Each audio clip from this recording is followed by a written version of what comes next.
You guys ready? Yep.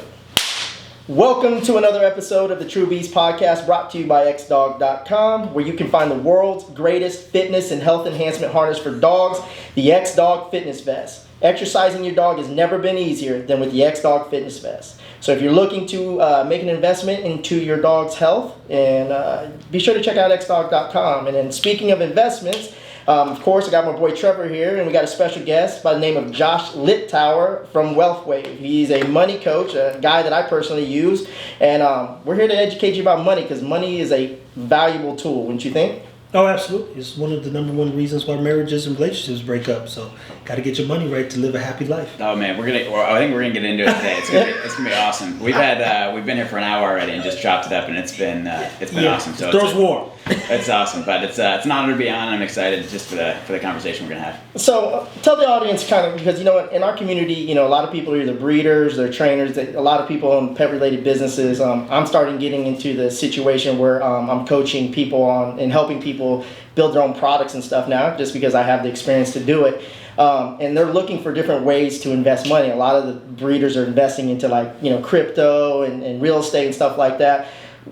Kind of let them know what you offer and what you do as far as money coaching. Yeah, so the big thing is we teach people how money works. We actually have a book on that. We actually have copies for everybody, so you guys can get your own money book. And it's actually they're written. You can even look at it. They're written in very simple form, because the big thing behind that is we were not taught how money works growing up, and so most of us just getting started really need a pretty elementary level education on the basics of how money works, so that we can put ourselves in a position where our money's working for us, not us going out and working for our money, right? Yeah. So, and there's a lot of, one of the big things right now. I mean, if you go to Google and say, what should I do with my money? You're going to get 18 million responses in, less than a second. Yeah. Like, man, what am I supposed to do? Exactly. There's no direction. So one of the big things, obviously, we help educate people on how money works and then put them in a real position to succeed. Yeah, absolutely. And and it was one of those things where the reason how I actually met Josh was I had pulled out all these loans to what do you call them, short-term loans with high interest, right? It was just really easy money to get into. I thought I could dig myself out of it and stuff like that. Go back and tell them there's no easy money. Yeah. That's right. No such thing as a free lunch out here. Yeah, you tell them. He said there's a lot of easy money. Oh, we'll give you that. Well, it was really easy to get, but then I caught myself. I over leveraged myself, and I had put out a message. It was an Arte group, right? I think so. Yeah. I had put it in the Arte group, and I had 2 people, maybe 3 people reach out to me, and one of them was him. And what really stuck out about it is that you helped me without asking for anything in return. You hooked me up with a buddy of mine named Zach, and we came up with a plan and strategy, and it was a game changer for me. Really, because I was really red light. I was running on E, and I was like, oh shit, man, I don't even know how we're going to even survive here. And because of that, it made me hold a conversation about how to invest money, because we're now starting to come in a good place where we're scaling up, and we're like, well, we can have our money sit in the fucking bank, right, and gain absolutely no interest, or we can make our money work for ourselves, because initially, I kind of want, I want to become my own bank, that's the goal, right, is become our own personal bank and be able to leverage the money that we're making and make it work for us. Yeah, totally. And I think one of the big things too is, in all the communities that you and I are involved in too, is I always want there to be a value add up front, right? And that's why we start with education. Yeah. If you talk to anybody in the financial services world, the only reason they're calling you is because they want you to be a client. They want you to do something. Mm-hmm. They're trying to sell you something. I'm not selling you anything. I'm just telling you need to get educated. Yeah. You get educated, you'll make your own decisions. And if I benefit from it, great. But if not, you get a heck of an education on it. Yeah, absolutely. And so, Trevor, you're in investments and stuff like that. So I knew you guys were going to kick off very well with conversations and stuff like that. But what type of things are you invested into? For one, the number one thing is always people. If you, I don't care how much money you have or don't have, you have to invest in people. And if you get around people who have really a lot of money to waste per se, they'll be the first people to tell you if they lose $600,000 on an investment, that hey, if you got another idea, come back and see me. Yeah. Because the one thing they see in Silicon Valley is fail fast. Because the experience you get puts you in a position for us to invest in you, because that cannot be taught. There's no school that prepares you to win and lose in life. And the first time you lose a lot of money, it hurts. It hurts. So I, for one, invest in people. And then 2, you invest in their plan. And then you have to look at real numbers. You have to keep them realistic. because I love great expectations, but unfortunately, there's a maze you got to go through in life. Yeah. So we got this goal, but there's this maze. You're going to bump into some walls. Some going to be some dead ends. We're going to find the absolute truth about the product, but we have to see a strategy in play, and that's where that business plan comes in. So that's just a scope of the work that needs to be done to grow the money or get it back. And first question always asked is how much you want back on your investment, or how much do I want back on my investment? That way I can put in perspective are the 30 to 50% margins where I can live. And people that watch Shark Tank, you should know why O'Leary does those royalty deals. It's because some of those businesses don't have long-term strategies or $10 million exit strategies. So the best thing you can do is get his money out up front. And especially if there's only a 30% margin, so 30% on $1 million, and he gave you 600,000, how long is it gonna take him to get that money back? Yeah. 5, 6, 7 years. It's like, that's too long, man. Yeah. And that's a lot of money up front. So the numbers game is the place where I live. But that's how you make investments, knowing the numbers. Yes. Well, one of the big things too, just to go back to where you first started with that, is like an investment in people. Yeah. You know, I think I paid $15 for the book Extreme Ownership, 7 or 8 years ago, and it was one of the best investments that I've ever made. The returns on that book alone, the knowledge that I've gained from it, the principles that I've put into action, the idea that discipline equals freedom, that the return that has paid is far more than money can touch. Because it's changed my life, right? The person I am now is a direct result of an investment I made in myself. So if you start from that standpoint of I'm going to invest in myself, I'm going to go out and invest in other people, then the money trails, it follows, right? And so from that standpoint, like before we even get into like actual numbers, like if you can put an investment in yourself, in the people that you surround yourself with, and the knowledge that you can build, and then find a way to put that knowledge into action, the returns really are, limitless. And is that one of the number one principles you live by first, is making sure the person is investing in themselves? Yeah, I think that's I think that's a big thing that we talk about. I have grown up and lived in a leadership culture where we talk about leadership. The church that I go to, we talk about leadership. My wife and I talk about leadership all the time. So from that standpoint, I always incorporate talking about personal leadership, personal development, and investing in yourself, along with investing actual money in the market and things like that. Yeah, and it's one of those things, like I didn't grow up with any type of leadership, and so I had leadership in me. Like I always stood on my own 2 feet growing up, dealing with, having adversity, losing my eye, and just being multiracial and stuff. And it was just one of those things. I was always different because, my parents were divorced. So I would come and spend the summer in Dallas, right, with my mom. But then I had to go back to a town of 2,300, with 2 gas stations. So I started seeing the world a little bit different. And it wasn't until, 2017 when Arte had came out, I was like, you know what, I'm going to make an investment. It's kind of crazy. I'm going to spend $300 a month for a Facebook group, right?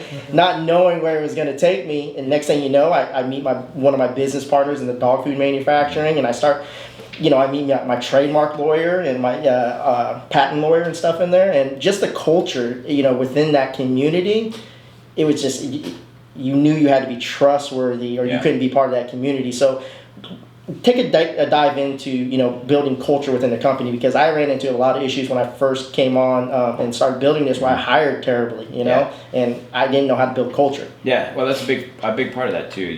When we talk about leadership, is having core values, right? And so that obviously starts with yourself. You got personal core values that you live by, whether it's integrity and hard work and self-development and honesty and things of that nature. You have to live yourself based on those core values, and then begin to implement those into your hiring process, into how you interact with people around, or whether it's around the office or interacting with your clients. But having core values then starts to develop that culture that you're looking for. Because you're exactly right. I mean, this happens all the time where people will hire somebody and they're like, man, I didn't check their are their core values aligned? If core values aren't even aligned, I mean, that hire's not going to work out in the long run. Sure. So it's like having that to rely on as a baseline, and then continuing to build upon that. You can then create the culture you want by having the basis of those core values. Yeah, that makes total sense. Yeah, and then I would also say the vision part of it too. I never gonna forget meeting the guy in Arizona when I lived there, and I asked him. I'm very good at asking questions, and I said, so what's your goal with this training thing? He wanted 12 people paying him $80 a piece. We have nothing else to discuss. That vision is too small. And I don't even want to show you what the future could look like. But going back to, I think you've said leadership originally about 3 or 4 times. I told a guy, one of the hardest things to do in life is wake up and be somebody in life and be that person every day. And then better than that person, every day after that. It's so challenging because you think about when it comes to leadership and developing core values, you also have to align with your core values, right? So it means you have to live it every day. And if you take a break off, your employees, your team will watch that shit and they're like, oh, he's taking a break. Okay, we can get away with it too. So what are one of the things that you do, where I was going with that, to make sure that you are painting that picture of what it means and what it really takes to lead while you're developing your culture? Yeah. Clearly you lead by example, but is there some type of training you put them through that gets them to a place where they're just as confident in who they are as you are? Yeah, a lot of that's through actual personal development and mentoring. Yeah. So, whether I've got an agency, so I've got agents that work with me too.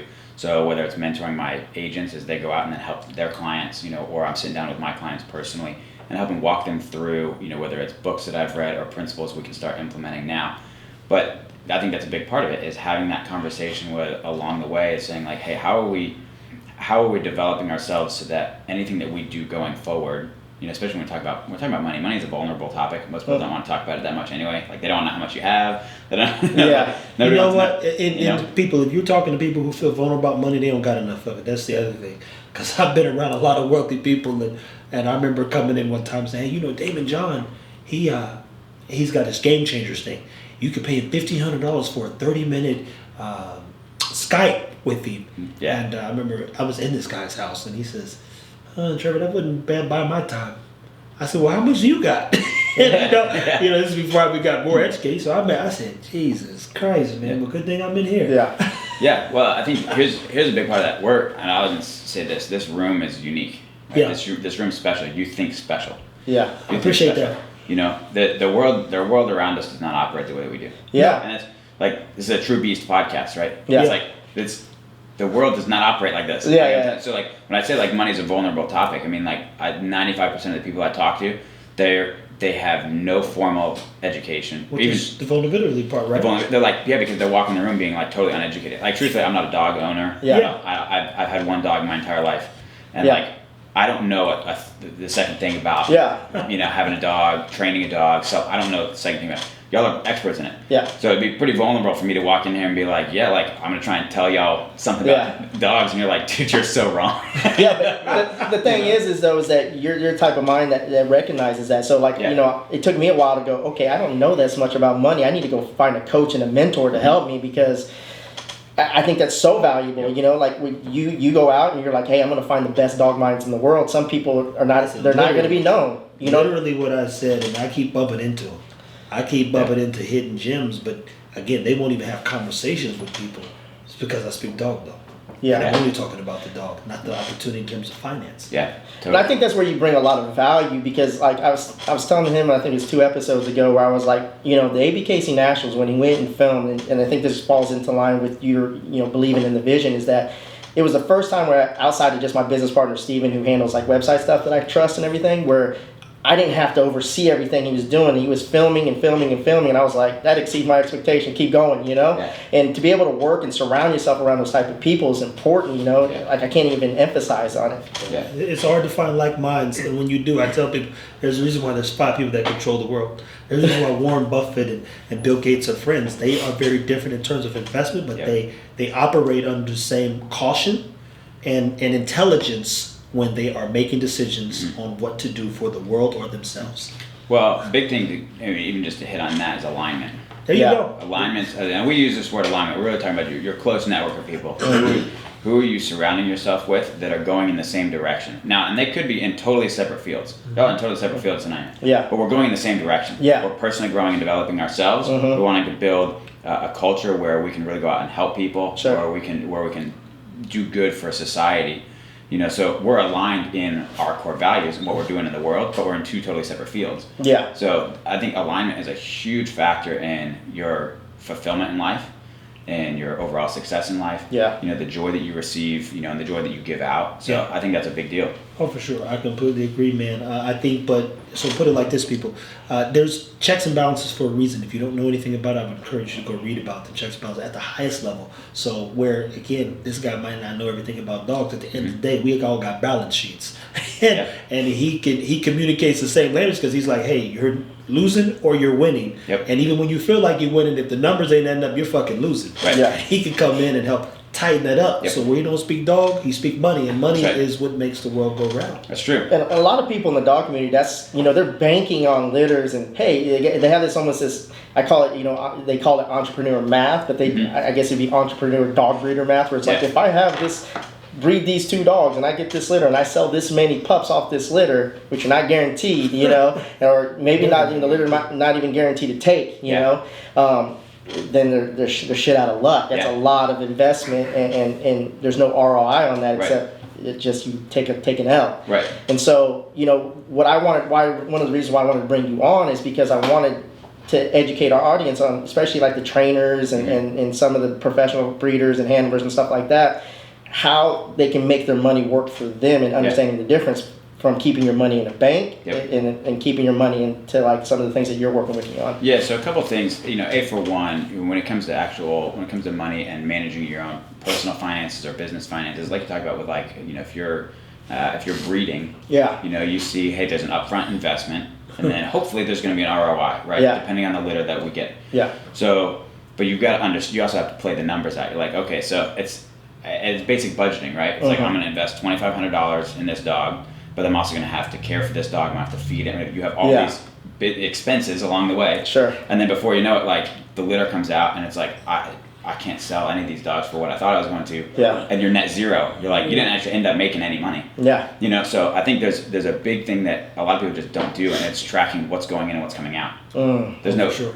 So it's like, I think I'm making money. Like, well, you don't really know until you look at the numbers, right? Yeah. So you start playing the numbers out, you're like, okay, I'm actually in the hole. Yeah. I didn't realize I was losing money until I started looking at numbers. Yeah. So now when you get on the side of it where you're like, okay, we're positive at this point where more is coming in than is going out. So we're making money.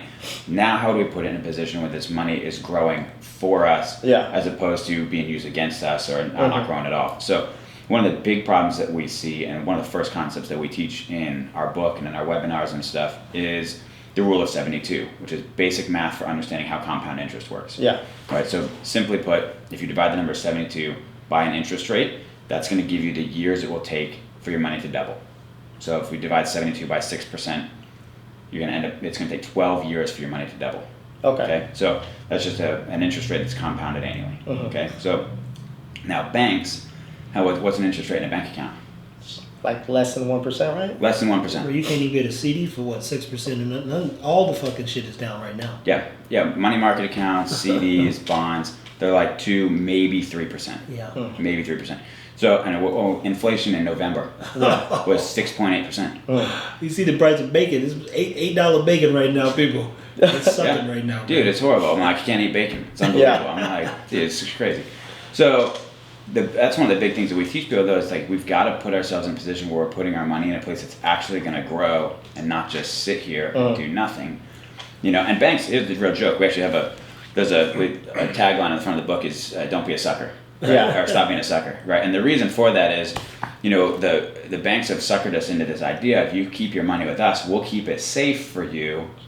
And then, what do? They take your money, they're going to lend it to somebody else and charge them 12%. So they're going to make 12% on it, and at the same time, you're going to say, hey, congrats, you qualify for a credit card.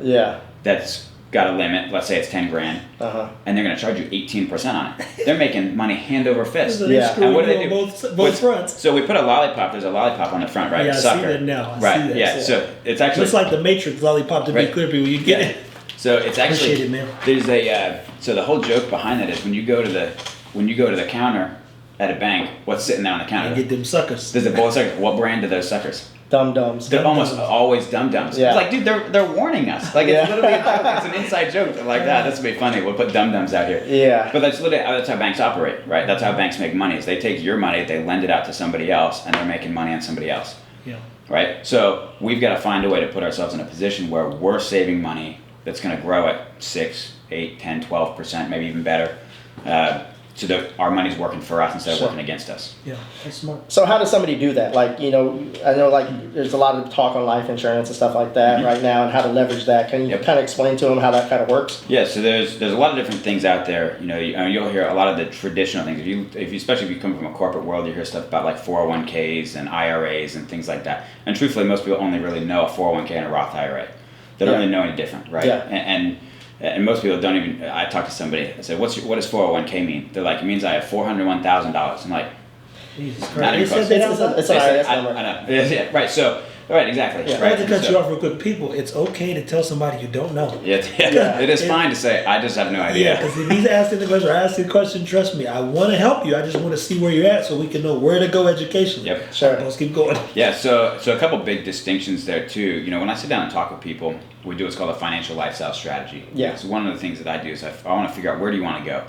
You know, we're big thinkers here in this room. Yeah. And I'm not going to say that other people aren't, but some people, their goal is not to have, like, you know, these huge businesses, and, you know, like you and I talk about, like, to be their own bank and things Yeah. like that. Like, they're like, I just want to go to my job and retire at 65 and, like, have retirement income, and, like, I'll be good. Yeah. You know, but that's where a lot of people are at.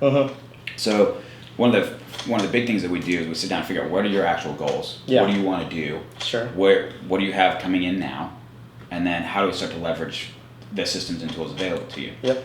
So a few different things. We need to talk about taxes, right? Taxes are a huge deal right now. It's You the know. biggest. It's one of the biggest. It's the biggest expense you're ever going expense. to pay. Yeah. If you think it from that standpoint, like, even right now, at a bare minimum, you're paying 25% of every dollar you make is going to taxes. Minimum. Yeah. I literally Minimum. asked somebody the other day. They said something. I said, "What do you think $1 is worth?"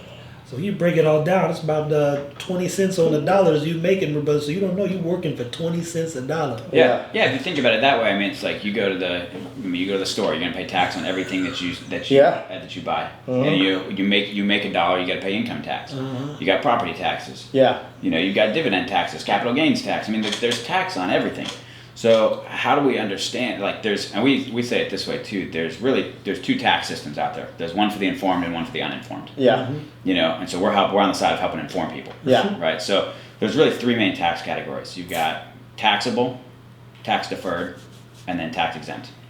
Right. So the taxable just means that as your money grows, and this is even true in bank accounts, which is just laughable, but it means you're going to get taxed annually on the growth of your dollar. So if you've got 10 grand in a bank account and it grows $14, which is honestly not all of that unrealistic based on interest rates, it's horrible. Yeah.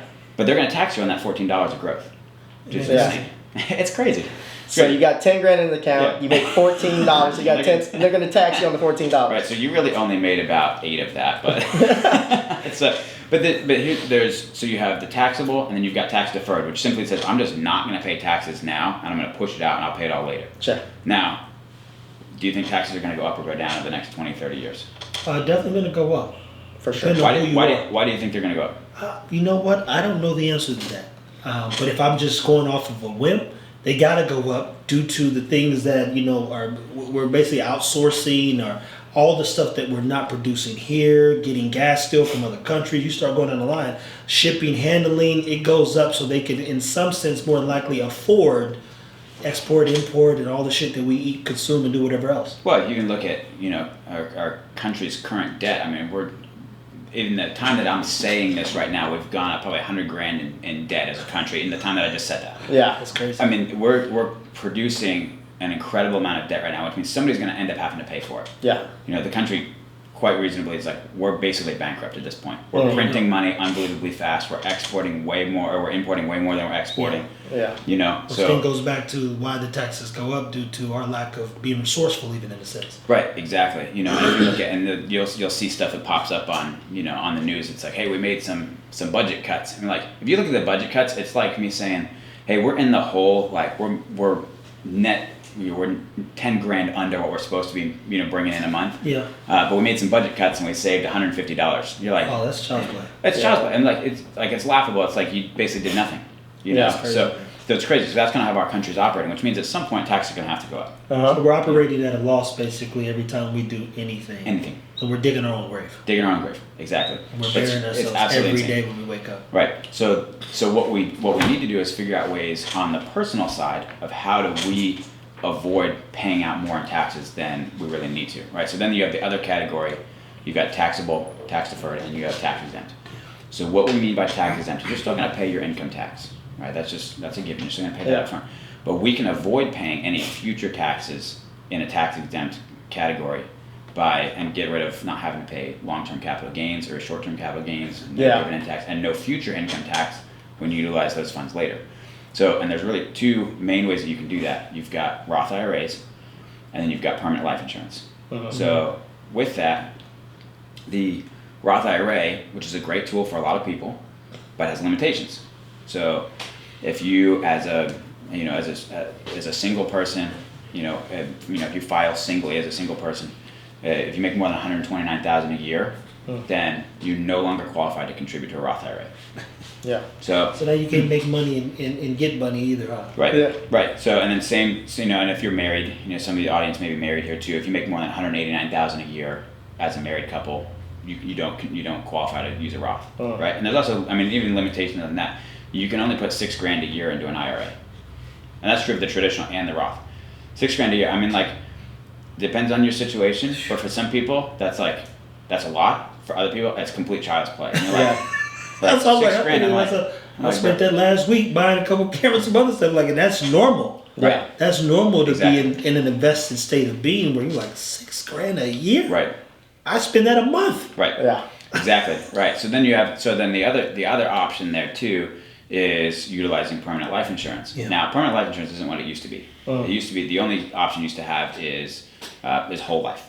Right, well, they would basically say you're going to contribute X number of dollars. We're going to guarantee you a 3% rate of return, which basically, at that point, was keeping up with inflation. Yeah. And you'll be good to go. You can utilize those funds if you need to. Well, obviously, inflation is much higher than that is now. So funds in a traditional whole life policy is going to start losing money. So they created indexed universal life and variable universal life policies, where your money that goes into an indexed account, right, or into a variable account, then is going to grow, right, with the market. And in a lot of those cases, we've seen them do anywhere consistently 10, 12%. Yeah. Right, where you can still access those funds as needed, and it's tax free. Yeah. And that's the beauty cool. of it. Yeah. That's pretty cool. Yeah. So, in addition to that, one of the big things, especially for business owners, I work with a lot of business owners, where that $6,000 to put into a Roth, they're like, dude, I could do that next week. Like, now what? So where in a permanent life insurance policy, you can stuff millions of dollars into them if that's what you want to do. Yeah. Jim Harbaugh with I guess he's with the Ravens now. Yeah. So a lot of you guys are football people. So Jim Harbaugh took a $3 million salary from Michigan when he was coaching. His actual salary on paper was only like a couple $100,000, but he had them fund these life insurance policies with $3 million, and that's how he got paid, is in permanent life insurance. It's smart though, It's super smart. Yeah. So here's one of the cool things, and this is an idea that a lot of people don't really know about, but if you're properly funding a policy like that, and you have the extra cash reserves, you need to go access some funds for you guys, product development or something like that. You can borrow the funds from that account. The account value is going to grow like you never moved those funds. Yeah. So let's say you had 50 grand in there, you pulled 10 out. It's going to continue to grow like there's 50 grand in there. Yeah. You've already pulled the 10 out, you've used it, and then you're going to continue to fund the policy. You put that 10K back, and it's going to assume like you never took the money out. You see what I'm saying? It's plugged in, people. You just learn something else. No, I've been seeing it a lot, and that's the whole thing. Is like that's what I mean by becoming your own bank. I'm not saying become a bank to where other people can borrow from you like that. I'm saying like become your own bank. Careful with that. Yeah, where you can go and do exactly what he says, and it's going to be tax free, right? Tax free. So one of the things, you ever think about it? And interest free, right? Like it compounds. Yeah. Like Correct. Yeah. So you ever think about this? Donald Trump's gone broke or gone bankrupt 7 times. Yeah. But his lifestyle never changed. Dude still flies around on a $100 million, probably more than that, freaking huge jet. Yeah. His lifestyle never changed. He's bankrupt. Well, it's because permanent life insurance, you can't have liens or bankruptcy declared against it. Yeah. It means banks can't come after you for it. And I think like we talked about earlier, like nobody's educated on how money works, and so they wonder how it works, and they wonder how he does that, and then they get all upset at him. You know what I mean? And they're just like, it's not fair, but it is fair. It's by law, it's fair. There's a system for the informed, a system for the uninformed. Hey, education's the key. Education's key. Exactly right. So that's a big thing too. And it's like, and now is that a solution for everybody? Not necessarily. Some people, truthfully, I talk to people all the time. Like I said, you need basic budgeting help. You got to figure out how to get yourself out of debt. We got to start there. Then we're going to start implementing some of these other things. It's like, hey, maybe the best option for you, is we'll do some term life insurance, because I think life insurance is an incredibly valuable tool. It's the only thing that if you die will pay out immediately. You know? Yeah, and I It's think like a large lump sum immediately. Even a term life insurance policy, you probably, I mean, we're young guys. I probably paid $40 a month for $1 million in life insurance, which is like super cheap. Yeah. Right? And it would pay out immediately if I died in a car crash on the way home. Listen, people, sometimes our topics get a little bit longer. We don't want to cut it just at 30. If we're really rolling, we keep this thing going. Therefore, at the end of our YouTube, you will see, hey, jump on the links listed below. Follow us on Spotify, Sure. Apple, Sure. where else? Google. Wherever else you guys listen us at. Yeah, wherever we're listed at, and continue to follow and listen to the show, whatever we're talking about. Hopefully you enjoy the topics. Stay tuned. Appreciate you guys' support. Yeah, and as always, man, leave us a comment, subscribe, share.